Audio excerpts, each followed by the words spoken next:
आज Doubtnut app download करें। Doubtnut पर अपने सभी गणित, रसायन विज्ञान, भौतिक विज्ञान और जीव विज्ञान के डाउट्स का करो सफाया। बस प्रश्न की फोटो खींचो, एक ही प्रश्न को क्रॉप करो और तुरंत वीडियो सोल्यूशन पाओ।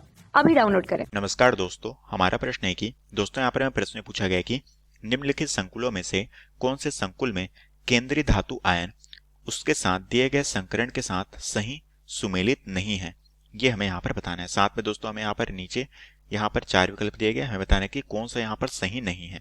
ठीक है, यहाँ पर हमें 4 संकुल सूत्र दिए गए जहाँ पर हमें इसकी संकरण भी दी गई है, तो हमें बताना है कि कौन सा यहाँ पर सही सुमेलित नहीं है। हमें यहाँ पर क्या करना है, यहाँ पर हमें गलत संकरण को बताना है कि कौन सा यहाँ पर गलत है। ठीक है, तो एक एक करके दोस्तों हम देखते हैं कि कौन कौन सा हमें यहाँ पर संकुल सूत्र दिया गया है जहाँ पर कौन कौन सा संकरण पाया जाता है। सबसे पहले दिया गया है यहाँ पर Ni।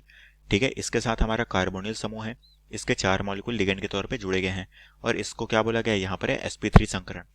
ठीक है, तो दोस्तों हम जानते हैं कि यहाँ पर क्या है, यहाँ पर दोस्तों हमारा जो निकिल है वो क्या है, शून्य ऑक्सीकरण अवस्था में उपस्थित है, क्योंकि हमारा उदासीन लिगेंड होता है। तो निकिल यहाँ पर क्या है, शून्य ऑक्सीकरण अवस्था में उपस्थित है। तो इस कंडीशन में दोस्तों यहाँ पर क्या होता है, इस कंडीशन में हमारा जो निकिल है इसका जो सामान्य इलेक्ट्रॉन विन्यास होता है, जो कि बाहरी कोष में क्या भरा जाता है, 3D हमारे 8 इलेक्ट्रॉन, 4s में होते हैं हमारे 2 इलेक्ट्रॉन और 4p तो खाली होता है। तो इस कंडीशन में ये हमारा क्या है, इस कंडीशन में ये हमारा प्रबल लिगेंड होने के कारण 4s का जो 2 इलेक्ट्रॉन है वो क्या होते हैं दोस्तों, वो एक तरह से हमारे जो है इस 3D में ट्रांसफर होने के बाद युग्मित हो जाते हैं। तो हम कह सकते हैं कि यहाँ पर हमें जो संकरण देखने को मिलता है वो होता है sp3। तो दोस्तों ये हमें बिल्कुल सही दिया गया है।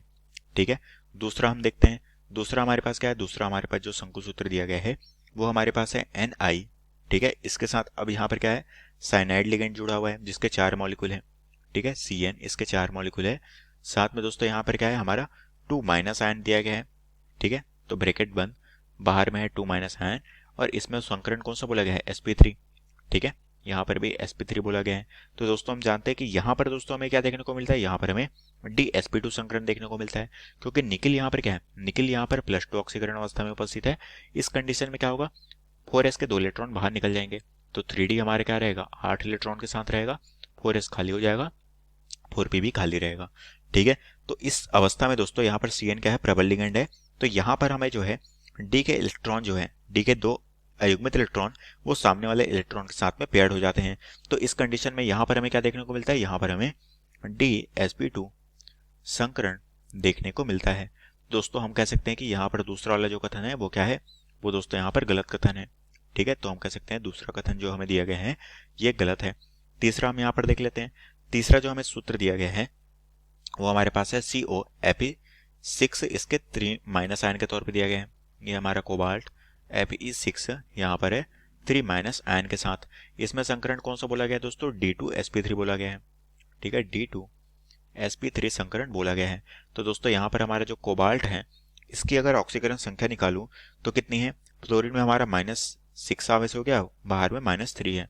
तो दोस्तों कोबाल्ट यहाँ पर क्या है, +3 ऑक्सीकरण अवस्था में उपस्थित है। ठीक है, तो दोस्तों कोबाल्ट जब +3 ऑक्सीकरण अवस्था में उपस्थित है तो इस कंडीशन में हमें जो संकरण यहाँ पर देखने को मिलेगा वो क्या होगा, sp3d2 संकरण होगा।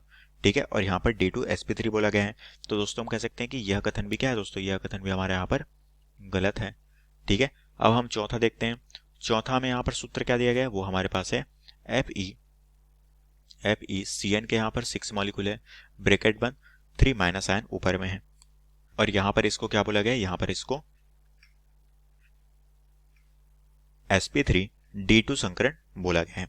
तो दोस्तों हम जानते हैं कि यहाँ पर क्या होगा, यहाँ पर दोस्तों Fe जो है वो क्या है, +3 ऑक्सीकरण अवस्था में उपस्थित है। ठीक है, Fe क्या है, +3 ऑक्सीकरण अवस्था में उपस्थित है। तो इस कंडीशन में क्या होगा, इस कंडीशन में दोस्तों यहाँ पर Fe जब +3 ऑक्सीकरण अवस्था में उपस्थित होगा, साथ में Cn एक तरह से क्या है, प्रबल लिगेंड यहाँ पर जुड़ा हुआ है। ठीक है, क्या है, प्रबल लिगेंड जुड़ा हुआ है। तो इस कंडीशन में यहाँ पर हमें जो संकरण देखने को मिलता है वो होता है हमारा D2sp3 संकरण। ठीक है, यहाँ पर क्या होता है, D2sp3 संकरण देखने को मिलता है। तो हम कह सकते हैं दोस्तों यहाँ पर ये जो हमें चौथा दिया गया है ये भी क्या है दोस्तों, ये भी हमारा गलत कथन है। ठीक है, तो हम कह सकते हैं कि दोस्तों गलत हमें कथन के तौर पे कौन कौन सा दिया गया था, दूसरा, तीसरा और चौथा, ये तीनों हमारे गलत संकरण यहाँ पर दिए गए हैं। अब हम देखते हैं कि कौन सा विकल्प सही है। पहला दिया गया है, पहला और दूसरा, तो ये गलत है क्योंकि पहला तो हमारा सही है, दूसरा दिया गया पहला और तीसरा, तो ये भी गलत है क्योंकि पहला हमारा सही है। तीसरा दिया गया दूसरा और चौथा, तो दोस्तों दूसरा और चौथा ये तो हमें गलत दिया गया है, परंतु ऑप्शन डी में क्या दिया गया है, दूसरा तीसरा और चौथा, जो कि यहाँ पर दूसरा तीसरा और चौथा ये तीनों गलत है। तो हमारा जो ऑप्शन डी है ये हमारा क्या होगा, बिल्कुल प्रश्न का सही विकल्प हो जाएगा, और ऑप्शन सी क्या होगा, गलत होगा। क्योंकि यहाँ पर हमें क्या बताना था, यहाँ पर हमें बताना था कि कोड का प्रयोग करते हो कि कौन सा सही सुमेलित नहीं है। तो हम कह सकते हैं ऑप्शन डी हमारा क्या होगा, राइट आंसर हो जाएगा। कक्षा 6 से 12वीं से लेकर नीट, IIT, JEE वो एडवांस के लेवल तक 1 करोड़ से ज्यादा छात्रों का भरोसा। आज ही डाउनलोड करें डाउटनेट ऐप या व्हाट्सएप करें अपने सारे डाउट्स 8400 400 400 पर।